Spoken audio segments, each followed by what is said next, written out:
ረስቸው ማለት ነው የመጣውትና እንደዛ አይረሱም ወንድምቶች ሊኖሩ ስለሚችሉ ምክንያቱም መሀል ላይ ተቋርጦም ስለነበረ ባጋጠማቸው ሐዘን ምክንያት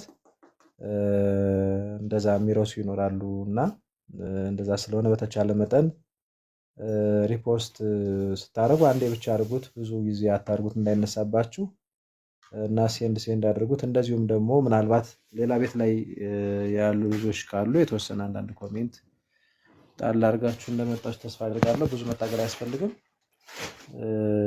ሻዶ ባን ውስጥ ግን ገብቷል አካውንቱ እንዳትረሱት ነገር ከነገር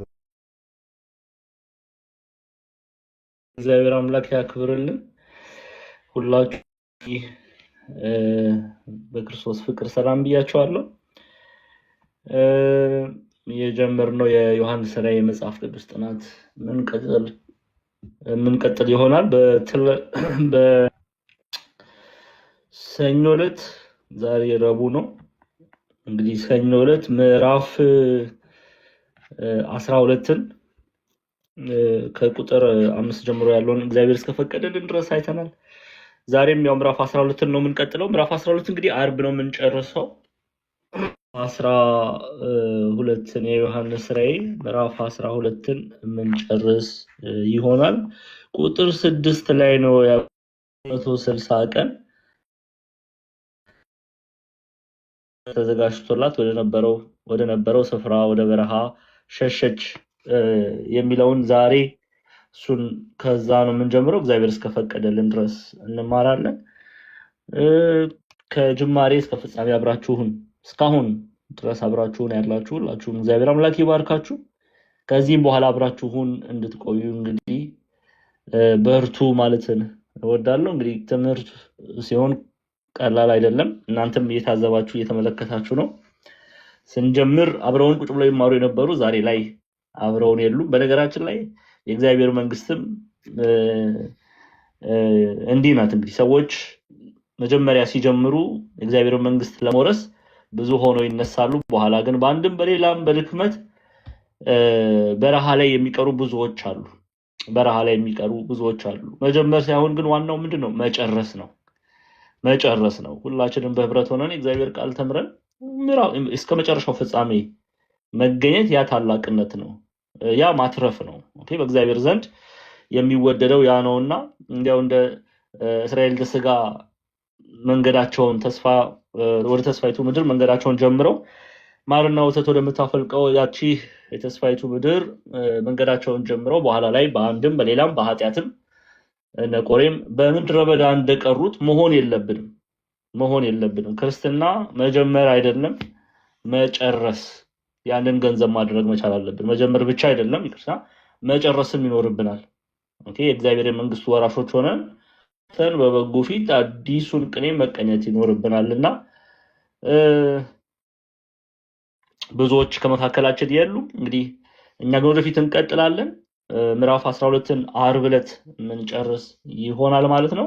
እግዚአብሔር በረዳንና በፈቀደልን መጠን ዓርብ ምዕራፍ 12ን ጨርሰን ሰኞ ደግሞ ምዕራፍ 13ን እንጀምራለን። እንግዲህ 22 ምዕራፍ ነው ራዕይ ዮሐንስ ያለው። ምዕራፍ ከሰኞ ጀምሮ እንግዲህ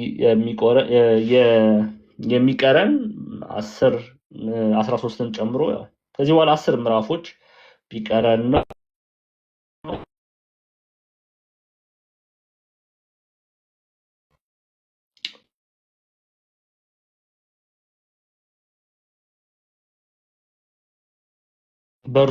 በርቱ ለማለት ነው። እሺ፣ ዲያቆን ክርስቶፎሮስ እግዚአብሔር አምላክ ያክብራል። አልተለዩም። አብረውን አድርገን እናመሰግናለን። በጣም ነው የምንወደውት መምህር። እሺ፣ ይሄን ካልን ቀጥታ ወደ ትምህርቱ እንሄዳለን። ራዕይ ዮሐንስ ምዕራፍ 12 ቁጥር 6 ላይ ነው። እንግዲህ አውሬው የተባለው ዲያብሎስ ሰይጣን ሴቲቱን እንዳሳደዳት ነው እያየን ያለነው። ሴቲቱም 1260 ቀን በዚያ እንዲመግቧት በእግዚአብሔር ተዘጋጅቶላት ወደ ነበረው ስፍራ ወደ በረሃ ሸሸች ይላል። ኦኬ፣ እንግዲህ ከመጀመሪያው ጀምረን ስናይ ሴት የተባለችው እቺ ሴት ማናት? ቤተክርስቲያናችን አስተምሮ ቤተክርስቲያን ደግሞ እናታችን ቅድስት ድንግል ማርያምን ከቤተክርስቲያን ነጥለን አናያ። ስለዚህ አንድም ለማርያም እንሰጣለን፣ ለቤተክርስቲያን እንሰጣለን። ስለዚህ ሴቲቱ 1260 ቀን በዚያ እንዲመግቧት ላት ወደ ነበረው ስፍራ ወደ በረሃ ሸሸች። እንግዲህ 1260 ቀን ምንን ይናገራል የሚለውን እናያለን። ሴቲቱ የተባለች ቤተክርስቲያን አንድም ቤታችን 1260 ቀን በዚያ እንዲመግቧት በእግዚአብሔር ተዘጋጅቶላት ወደ ነበረው ስፍራ ወደ በረሃ ሸሸች። ለእመቤታችን ስንሰጥ የቤተክርስቲያናችን አባቶች 1260 ስንት ማለት ነው? 3 ዓመት ከ6 ወር ማለት ነው። 3 ዓመት ከይች ይናገራሉ አባቶች። ድንግል ማርያም ወደ ግብጽ ሸሽታ 3 ዓመት ከ6 ወር እንደቆየች ይናገራሉ። ቤተክርስቲያናችን አንድም ታትርጓሜ ይሄው እመቤታችን ወደ ግብጽ ሄደች፣ እግዚአብሔር ወዳዘጋጀላትም ወደ ደብረ ቁስቋም ሄደች። በግብጽ 3 ዓመት ከመንፈቅ ትጠበቅ ዘንድ ይላል። በግብጽ ስንት ዓመት? 3 ዓመት ከመንፈቅ። ስለዚህ እመቤታችን ቅድስት ድንግል ማርያም ለእናታችን ለቅድስት ድንግል ማርያም ስንሰጥ ክፉ ግብጽ 3 ዓመት ከመንፈቅ እንደተቀመጠች ይነገራል። 3 ዓመት ከመንፈቅ ስንት ይሆናል ማለት ነው? 1260 ቀን ማለት ነው። ስለዚህ ሴቲቱ 1260 ቀን፣ ቤተክርስቲያን 1260 ቀን፣ እናታችን ቅድስት ድንግል ማርያም 1260 ቀን ከክፉ አይሁዳውያን ግብጽ ገብታ ተቀምጣለች። ለዛ ሴቲቱ 1260 ቀን በዚያ እንዲመግቧት በእግዚአብሔር ተዘጋጅቶላት ወደ ነበረው ስፍራ ወደ በረሃ ሸሸች። ይሄ ስፍራ ምንድነው? ግብጽ ተብሎ እግዚአብሔር አምላክ ከክፎች ቤተክርስቲያንን በመከራ ዘመን ውስጥ ብታልፍ እንደሚጠብቃት የሚናገር ክፍል ነው። እሺ መለስ ብለን እንመልከት። ደግሞ ቤተክርስቲያን 1260 ቀን 1260 ቀን እቺ ቀን ምንድናት?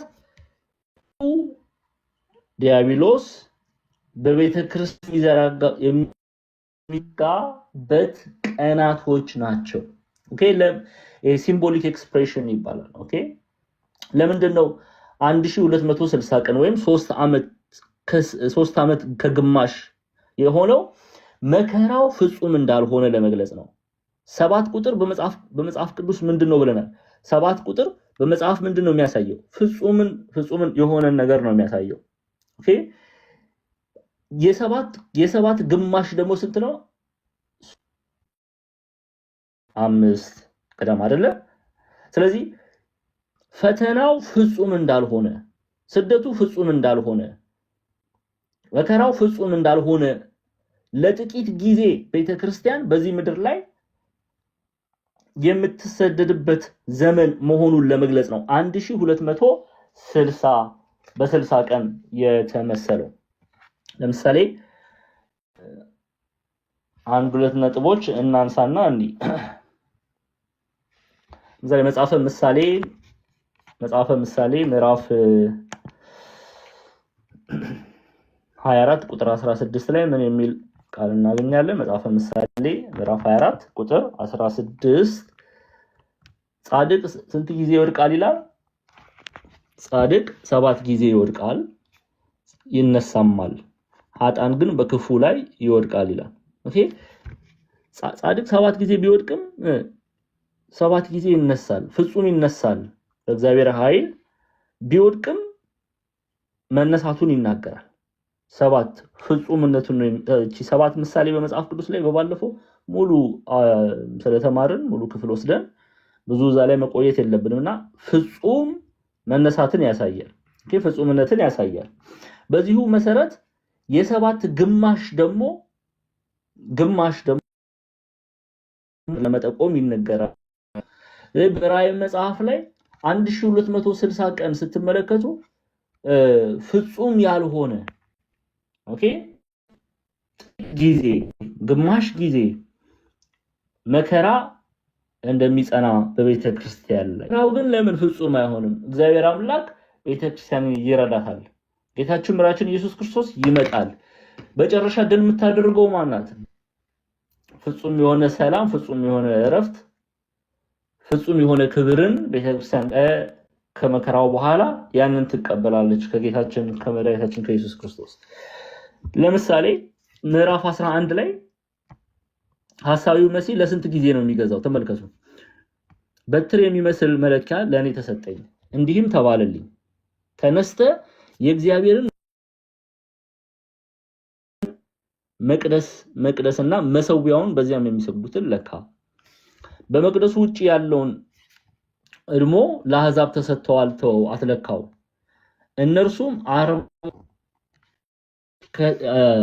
42 ወር የተቀደሰችዋን ከተማ ይረግጧታል። ስንት ወር?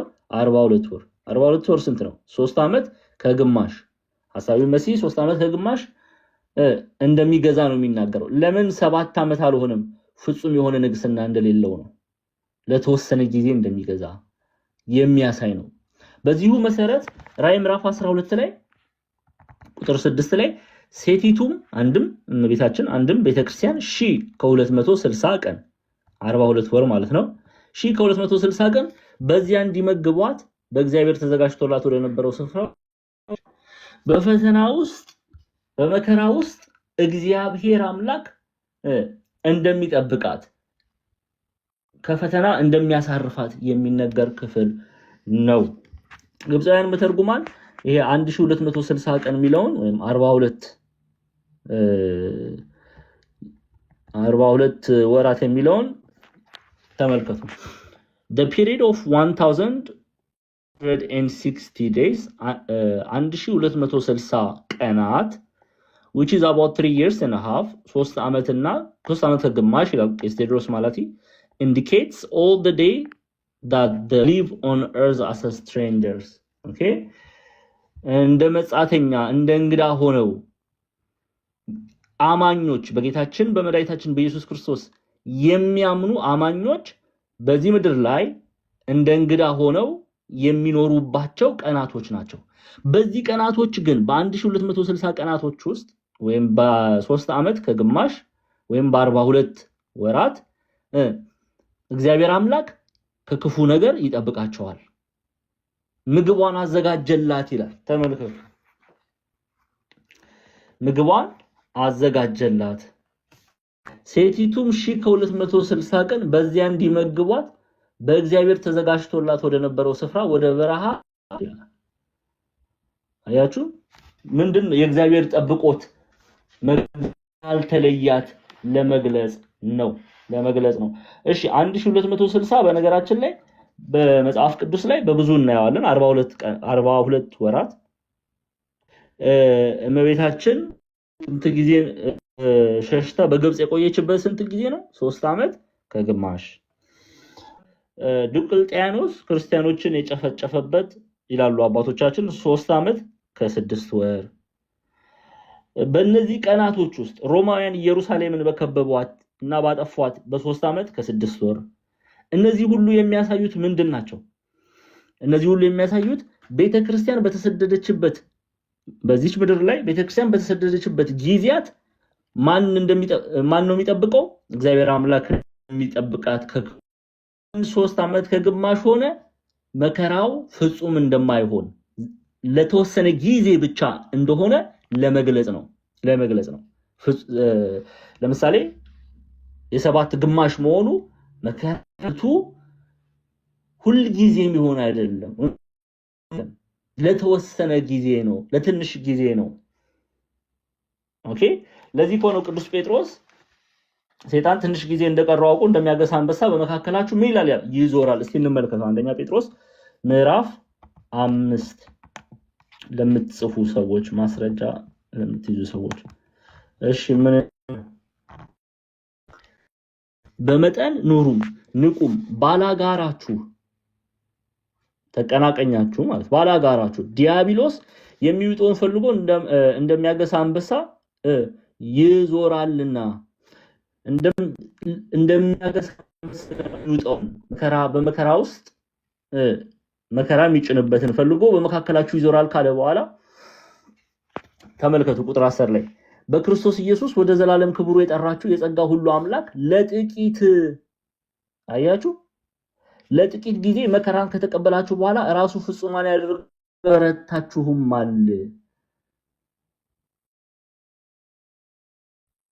ከኔ ጋር ናችሁ ክርስቲያኖች? ለጥቂት ጊዜ ነው መከራው፣ ለጥቂት ጊዜ ነው ስደቱ፣ ለጥቂት ጊዜ ነው እጅ መጫን።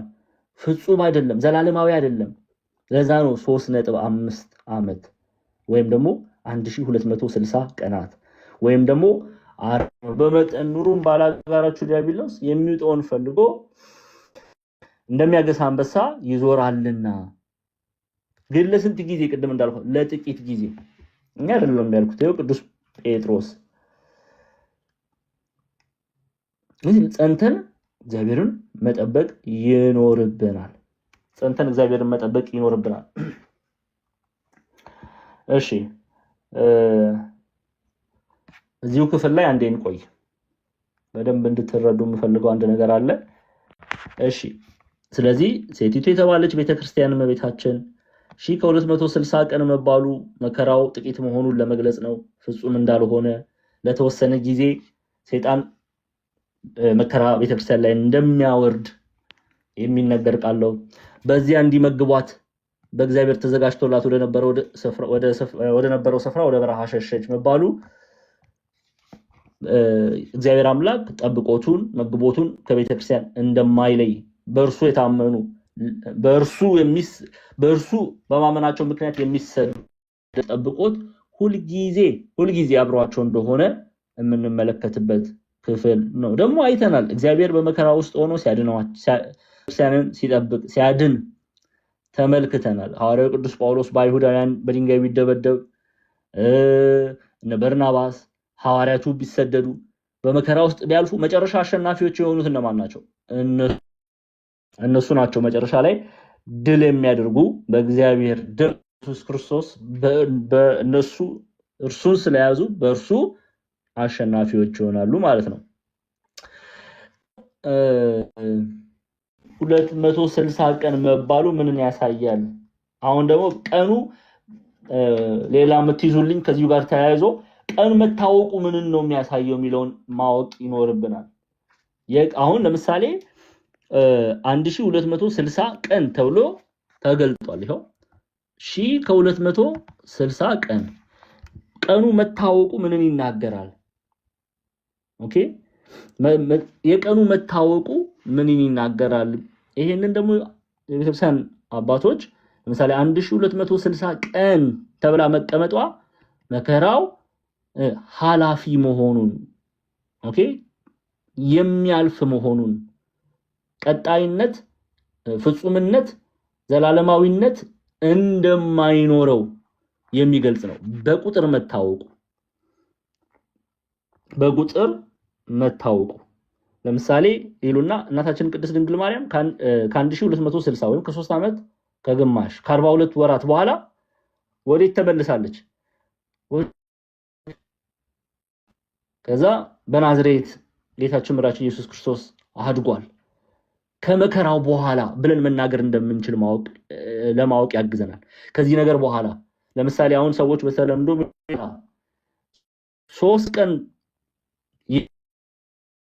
ያ ጊዜ ሐላፊ እንደሆነ ይነግረናል። ኦኬ ለምሳሌ አሁን ዛሬ ምንድነው? ጥር 8 አይደለ? ጥር 8 በኋላ እንገናኛለን ስንል በቀን ማስቀመጣችን ጥር 8 ብለን ማስቀመጣችን ጥር ብለን መናገራችን ያ ቀን ሐላፊ መሆን 6 ነው ይሁን 6 8 9 ችግር የለም። ግን ያ ቀን ሐላፊ እንደሆነ ኦኬ የሚያልፍ እንደሆነ ለመግለጽ 1260 ቀን ተብሎ የተቀመጠው ይላሉ። ቀኑ መታወቁ መከራው፣ ስደቱ፣ ፈተናው ዘላለማዊ እንደሆነ የሚያልፍ እንደሆነ የሚታወቅበት መንገድ ነው። አንዱ መንገድ ነው። እሺ ግልጽ ነው። ምናልባት ግልጽ ካልሆነ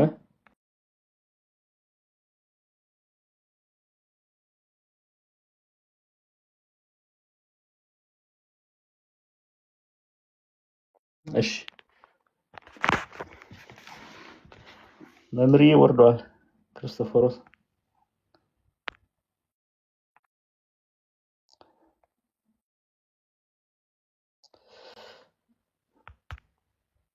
ይግቡ ሪኩዌስት ልኬሎታል።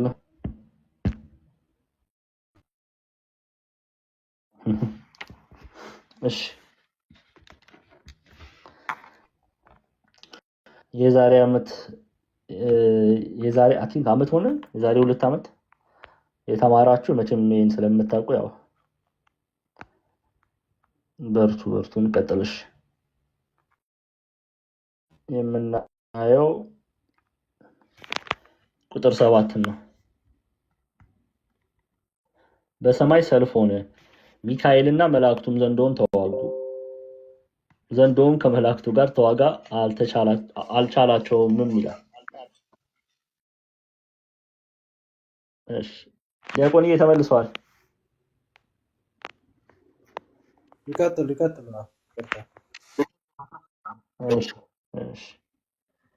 እሺ በሰማይ ሰልፍ ሆነ፣ ሚካኤልና መላእክቱም ዘንዶውን ተዋጉ። ዘንዶውም ከመላእክቱ ጋር ተዋጋ፣ አልቻላቸውም ይላል። በነገራችን ላይ ዘንዶ የተባለ ሰይጣን ዲያብሎስ ጠላትነቱ ከሰው ልጆች ጋር ብቻ አይደለም። ይሄን ልናቅና ልንረዳ ያስፈልጋል። ጠላትነቱ እናንተ ጋር ብቻ ጠላትነቱ ከቅዱሳን መላእክትም ጭምር ነው። ኦኬ ለዛ ነው መጽሐፍ ቅዱስ ጳውሎስ በነገራችን ላይ በዕብራውያን መጽሐፍ ምዕራፍ 1 ቁጥር 14 ላይ ሁሉ መዳንን ይወርሱ ዘንድ ስላላቸው ለማገዝ የሚላኩ የሚያገለግሉ መናፍስት ናቸው ይላል። ኦኬ ዲያብሎስ ቀድሞ የተዋጋው ቅዱሳን መላእክትን ነው። እነሱን አልቻላቸውም፣ ድል አደረጉት። እግዚአብሔር አምላክ ኃይል ሆናቸው፣ ድል አደረጉት። ከዛ ደግሞ የሰው ልጆችን ጋር ውጊያን ጠላትነትን አበጀ። ግን ዲያብሎስ የሰው ልጆችን ብቻ አይደለም የሚዋጋው ወይም ጠላት አድርጎ የሚመለከተው ቅዱሳን መላእክትንም ነው። ለዚህ ነው ቅዱስ ጳውሎስ በዕብራውያን መልእክት ላይ እንመለከተው ዕብራውያን ምዕራፍ 1 ቁጥር 14 ማለት ነው። ያው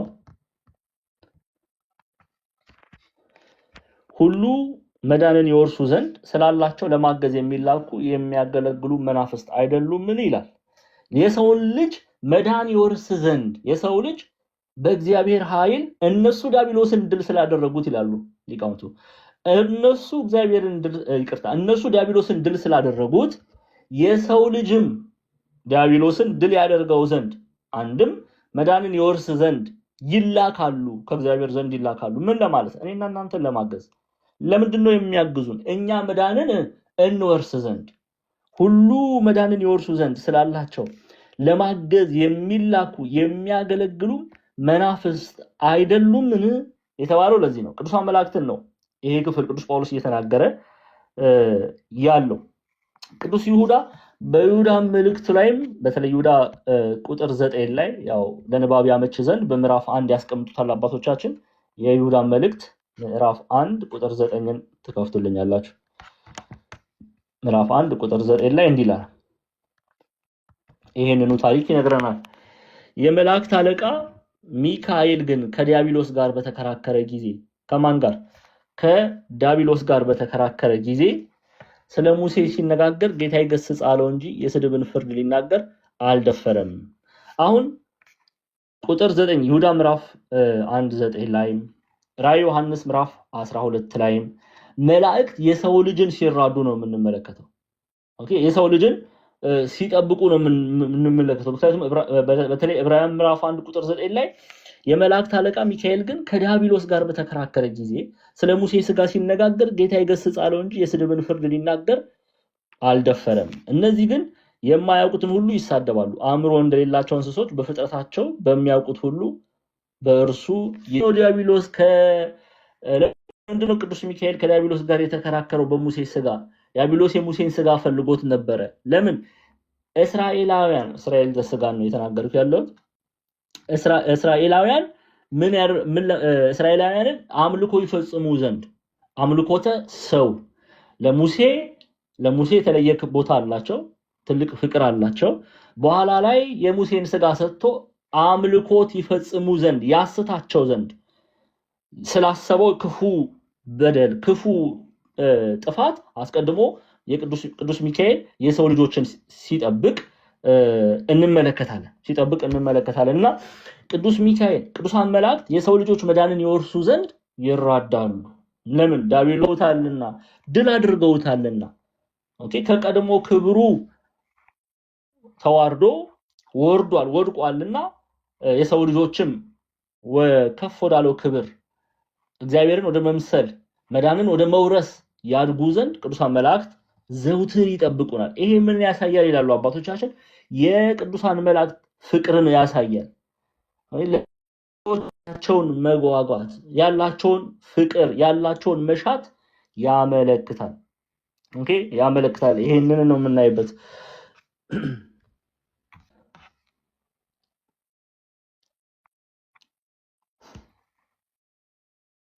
በኋላ ላይም በተሰሎንቄ መጽሐፍ ላይ አንደኛ ተሰሎንቄ ምዕራፍ 4 ቁጥር 16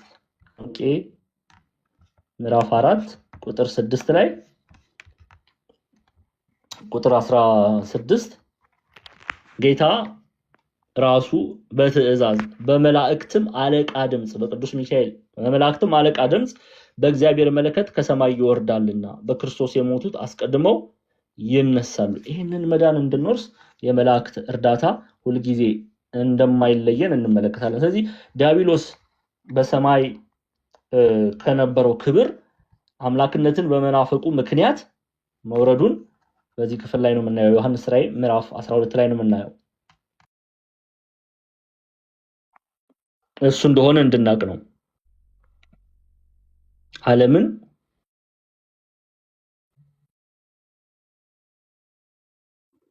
እሺ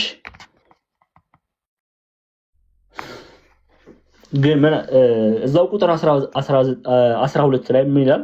ተመልከቱ። ቁጥር 12 ላይ ስለዚህ ሰማይና በውስጡ የምታድሩ ሆይ ደስ ይበላችሁ፣ ለምድርና ለባህር ወዮላችሁ። ለምን ምድርና ባህር ተባለ የሚለውን እናያለን። ለምድርና ለባህር ወዮላችሁ፣ በምድርና በባህር ያላችሁ ወዮላችሁ። ባህር መጠቀሱ ምንን ነው የሚያሳየው የሚለውን እዛው ክፍል ላይ ስንደርስ እናየዋለን። ግን ለምድርና ለባህር ወዮላችሁ፣ በዚች ምድር ላይ የምትኖሩ ወዮላችሁ። ለምንድን ነው ወዮላችሁ የተባለ?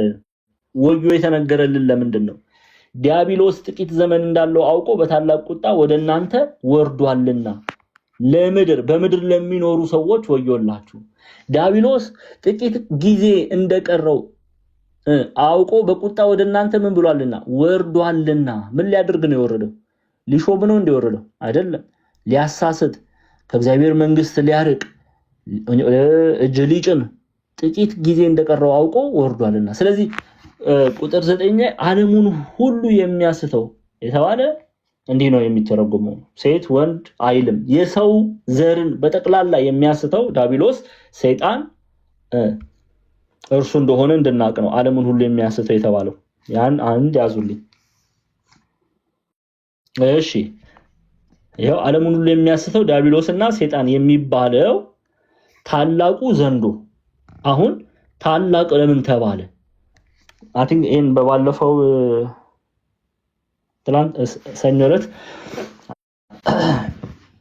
ዛሬ በስፋት አይተን አንስተን እናየዋለን ብለን ነበረ። ታላቅ የተባለው ለምንድን ነው? ኦኬ አውሬ የተባለው ዘንዶ የተባለው ሰይጣን ዲያብሎስ ለምንድን ነው ታላቁ የሚለው ቃል የተነገረለት? ዓለሙን ሁሉ የሚያስተው ዲያብሎስ ሰይጣን ታላቁ ዘንዶ ይለዋል። ታላቁ ዘንዶ ኦኬ እሺ ታላቁ መባሉ በደንብ አድርጋችሁ ስሙኝ። አንደኛ ጥፋቱ ታላቅ ጥፋት ስለሚያመጣ ታላቅ ተብሎ ይጠራል። ከክብር አይደለም ወይም እሱን ከማክበር ዘንድ አይደለም። ግን የሚያመጣው ጥፋት የሚያመጣው በደል ታላቅ ነው። ታላቅ ነው። ለዚህ ታላቁ ዘንዶ ተብሎ ይጠራል። ለምን በዘንዶ ተመሰለ እናየዋለን። ኦኬ ታላቅ መባሉን አንዴ በደንብ አድርጋችሁ ስሙኝ። ታላቅ መባሉ የሚያመጣው ጥፋት እጅጉን ታላቅ ትልቅ ጥፋት ነው የሚያመጣው። ኦኬ ትልቅ ጥፋት ያመጣል። ስለዚህ ታላቁ ዘንዶ ከእግዚአብሔር መንግስት መለየት ትልቅ ጥፋት ነው አይደለም? እስቲ እንመልከት አንድ የማቴዎስ ወንጌል ምዕራፍ 24ን ክፈቱልኝ።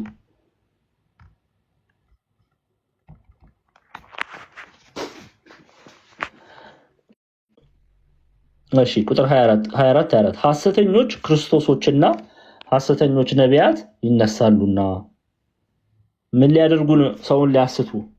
ከዛስ ሐሰተኞች ክርስቶሶችና ሐሰተኞች ነቢያት ይነሳሉና ቢቻላቸው የተመረጡትን እንኳን እስኪያስቱ ድረስ ታላላቅ ምልክትና ድንቅ ያሳያሉ። ምን ያሉትን? የተመረጡትን እስኪያስቱ ድረስ። ኦኬ የተመረጡትን እስኪያስቱ ድረስ ድንቅ ትልልቅ ነገርን ያደርጋሉ። እሺ አንደኛው ታላቁ ዘንዶ መባሉ ይሄኛው ነው። ታላቁ ዘንዶ። ሁለተኛ ታላቁ ዘንዶ መባሉ ይላሉ ዘንዶ በባህሪው ትንሹንም ትልቁንም እንደሚውጥ ይላሉ መምህራን። ዲያብሎስም የጸኑትንም ያልጸኑትንም ሁሉንም የሰው ልጅ ዘንዶ ትንሽ ትልቅ ብሎ ሳይመለከት ሁሉ እንደሚውጥ ዲያብሎስም ሁሉን የሚውጥ መሆኑን ለመግለጽ ታላቁ ዘንዶ ተብሏል።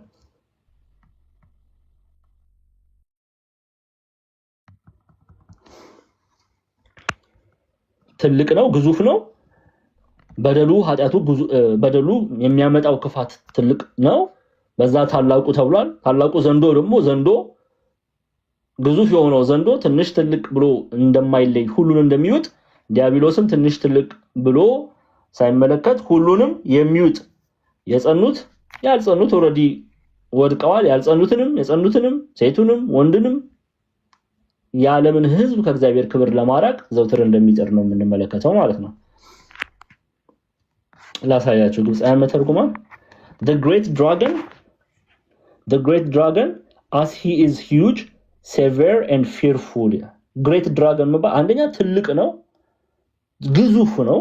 ዘንዶ ትልቁ ዘንዶ ሁሉንም ትልቁንም ትንሹንም እንደሚውጥ አውሬም በዘንዶ መመሰሉ ትንሽ ትልቅ አይልም ሁሉንም እንደሚያስት ይገልጻል። ሴቪር ነው። ጥፋቱ በጣም የከፋ ነው፣ አደገኛ ነው፣ ከእግዚአብሔር መንግስት ነው የሚለየው። አስፈሪ and fearful ብሎ ያስቀምጠዋል። አስፈሪ ነው ማለትም በሰይጣን ተሰናክሎ ከእግዚአብሔር መንግስት መውደቅ መራቅ የሚያስፈራ ነው። ከእግዚአብሔር መንግስት እንደመራቅ የሚያስፈራ ምንም ነገር የለም ኦርቶዶክሳውያን ክርስቲያኖች። ስለዚህ በደሉን ጥፋቱን ነው እየነገረን ያለው። በደሉን ጥፋቱን ነው እየነገረን ያለው። ግልጽ ነው።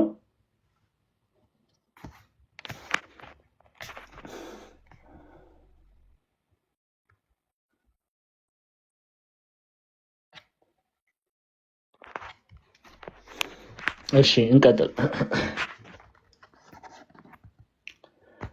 እርሱም የቀደመው እባብ ተጣለ ይለናል። እርሱም የቀደመው እባብ ተጣለ ምን ማለት ነው? የቀደመው እባብ ሲል ቀድሞ ሔዋንን ያሳተ ከዛም በኋላ በተነሱ የሰው ልጆች ላይ እያሳተ ከእግዚአብሔር ይርቁ ዘንድ ያደረገ የቀደመው ዲያብሎስ ሰይጣን እባብ ተጣለ። ሔዋንን አሳቷል። የቀደመው ሲል ዘመኑን ነው የሚናገር። ከጥንት ዘመን ጀምሮ የሰው ልጅን የሚያስተው ማለት ነው። ሔዋንን ያሳተ የሰው ልጅን የሚያሳስት የሚያታልል ሰዎች በደል ያደርጉ ዘንድ ክፋት ያደርጉ ዘንድ ኃጢአት ያደርጉ ዘንድ ሔዋንን እንዳሳተ የሰው ልጆችን የሚያስት ሲል እርሱም የቀደመው እባብ ተጣለ ይላል። የቀደመው እባብ የታለ? በእባብ አምሳል ተገልጦ ሔዋንን ያሳሳተውን ዲያብሎስ ሰይጣን ምን አለ? ተጣለ። ኦኬ ሰይጣን በእባብ አምሳል ሆኖ አይደለ ሔዋንን ያሳተው ስለዚህ የቀደመው እባብ ብሎ ይጠራዋል። ያ ማን ነው እያልን ነው? ሰይጣን ነው፣ ዲያብሎስ ነው። ከቀድሞ ጀምሮ ሔዋንን አሳተ። ከዛስ በኋላ ቃየልን አስነስቶ አቤል ወንድሙን አስገደለ። ከዛስ በኋላ ይሄው እስከ ዛሬ ድረስ ወንድም በወንድሙ ላይ ጨክን ዘንድ ሰዎች ክፋት ያደርጉ ዘንድ ብልቶቻቸውን ተጠቅመው ከእግዚአብሔር መንግስት ይርቁ ዘንድ የሚያስተው ሰይጣን ዲያብሎስ የተባለው ታላቁ ዘንዶ ምን አለ? ተጣለ እያለ ነው።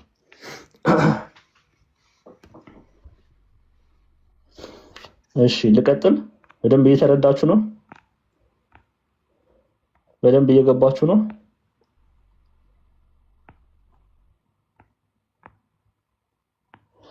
እሺ እንቀጥል።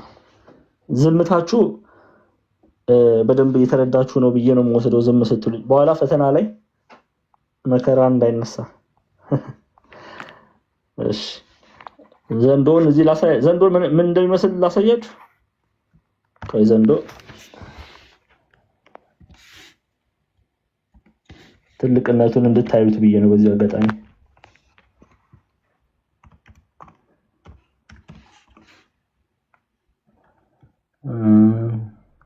አንዴ ጠብቁኝ።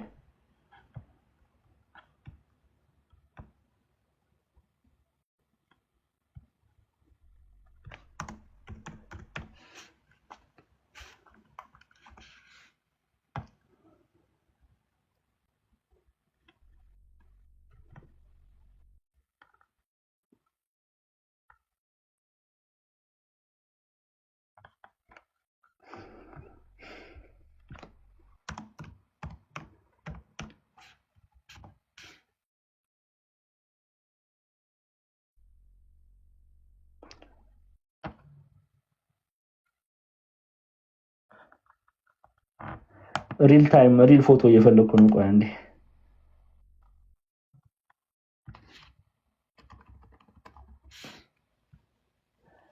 ዘንዶ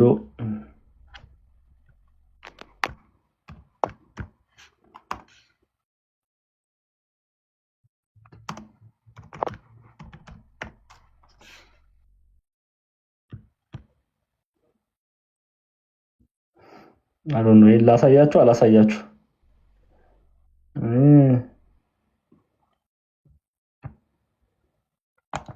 አንዴ። እሺ ዘንዶ እንደምታዩት እንዲጠቅልሎ አጥንት ሰብሮ ሙሉን ይውጣል። እጅጉን ግዙፍ ነው። ይቅርብን ይላል። እጅጉን ግዙፍ ነው። ኦኬ። ስለዚህ ታላቁ መባሉም አንዱ ግዙፍ መሆኑን ለመግለጽ ነው። ኦኬ። ግዙፍ ለመሆን ጥፋቱን ነው፣ ባህሪውን ነው እየገለጸልን ያለው። ባህሪውን ነው እየገለጸልን ያለው። ይቅር፣ ሌላው ፎቶ ይቅር። እሺ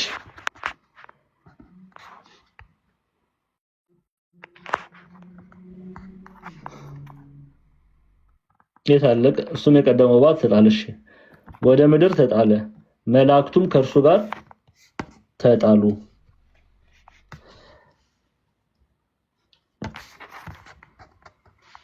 ሌላ ምን? ሰይጣን። እሺ ሰይጣን የሚለውን ክፍል እንይ።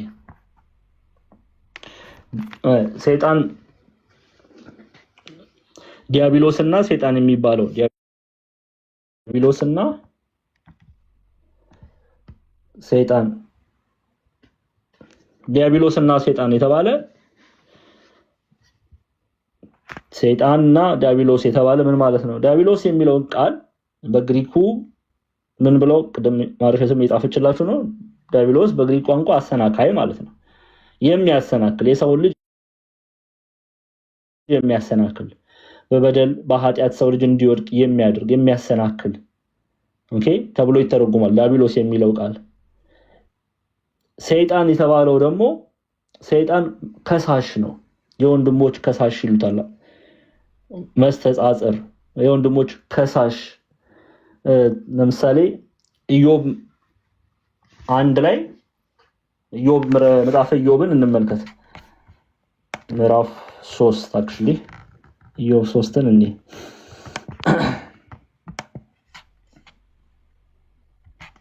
ኢዮብ ምዕራፍ 1 ከቁጥር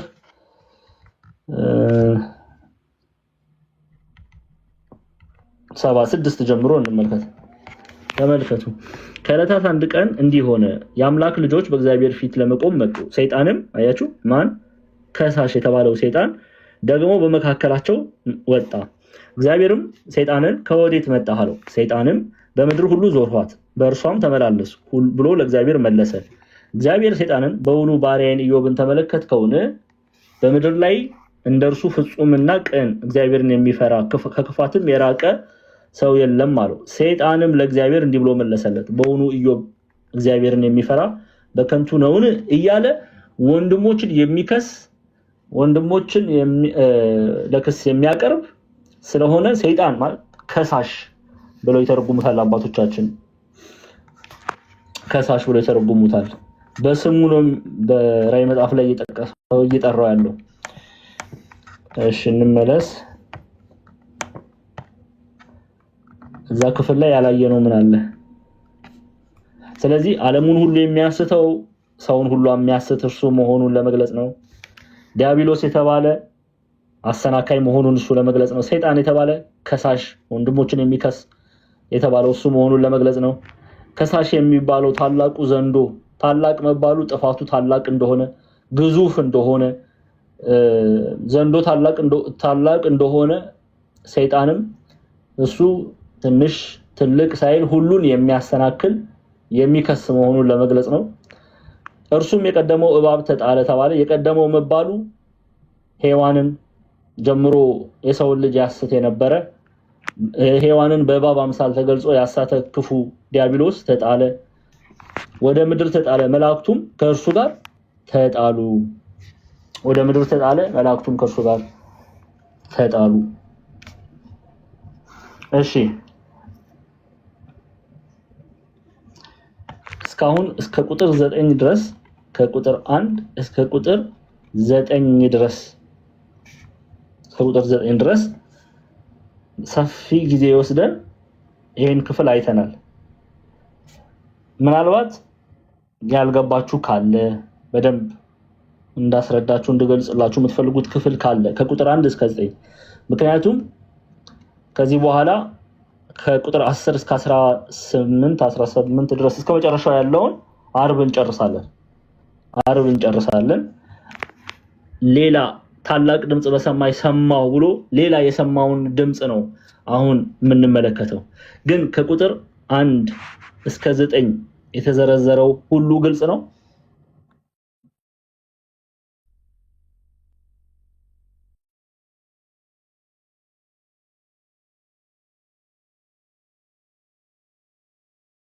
ግልጽ ነው። ያልገባችሁ አለ? ከዚህ በኋላ ራዕይ ዮሐንስ ምዕራፍ 12 ከቁጥር 1 እስከ 9 ብታዩ ወደ በረሃ ስፍራ ሸሸች መባሉ ምንድነው ቢሏችሁ ሰዎች 1260 ቀን የተባለ ምንድነው ቢሏችሁ ሴት የተባለች ምንድናት ቢሏችሁ እነዚህን መመለስ ትችላላችሁ አይደል? ይቻላል? ትችላላችሁ አይደል? ምንም አይከብድም። በደንብ ተረድታችኋል። ኦኬ ያለፋችሁ ሪኮርድ ስላለ ማርሸትን አናግሯት እና ሀኒዬን ነሰኑን አናግሯቸው ይሰጧቸዋል። ከቁጥር 1 እስከ ቁጥር 9 ጨርሰናል። ከዚህ በኋላ ከቁጥር 10 እስከ መጨረሻው ሐሙስ ዕለት ምን ጨርስ ይሆናል። ይቅርታ አርብ ምን ጨርስ ይሆናል። ታላቅ ድምጽን በሰማይ ሰማው ብሎ የሰማውን እግዚአብሔር የገለጠለትን ሚስጥር ይገልጽልናል። ምንድነው ታላቅ ድምጽ በሰማይ ሰማው የተባለው ሚለውን ታላቅ መባሉ ምንድነው ይሄ የሚናገረው የሚለውን እናያለን። በዚህ ክፍል ላይ በተለይ ዓርብ ዕለት ምድሪቱም ሴቲቱን ረዳቻት፣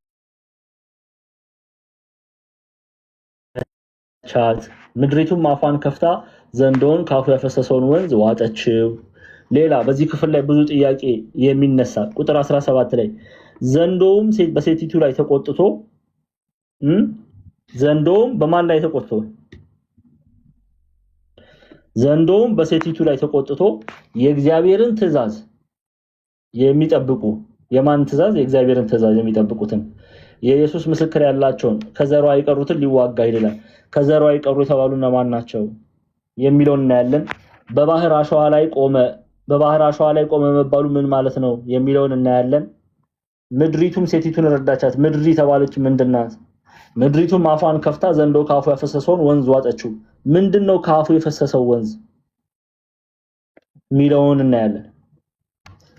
ኦኬ በተለይ ቁጥር 14 ላይ ደግሞ ከባቡን ፊት ርቃ አንድ ዘመን ዘመናትም የዘመንም እኩሌታ ወደምትመገብበት ወደ ስፍራዋ ወደ በረሃ እንድትበር ለሴቲቱ ሁለት የታላቁ ንስር ክንፎች ተሰጣት ይላል።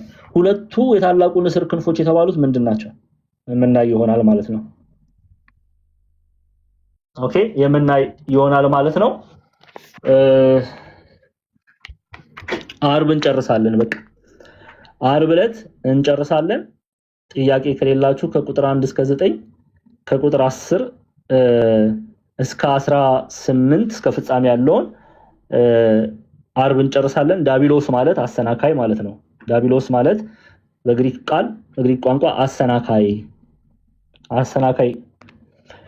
እሺ ይበቃናል። ለዛሬ ያስተማረን የገሰጸን የቅዱሳን አባቶቻችን አምላክ ጌታችን አምላካችን አባታችን መድኃኒታችን ኢየሱስ ክርስቶስ ስሙ ከአጥናፍ እስከ አጥናፍ የከበረ የተመሰገነ ይሁን። የምንወዳት እናታችን ቅድስት ድንግል ማርያም ጸሎቷ ምልጃዋ ከኔና ከእናንተ ጋር ይሁን። ይቆየን። ዲያቆንዬ አሉ? ዲያቆን ክርስቶፎሮስ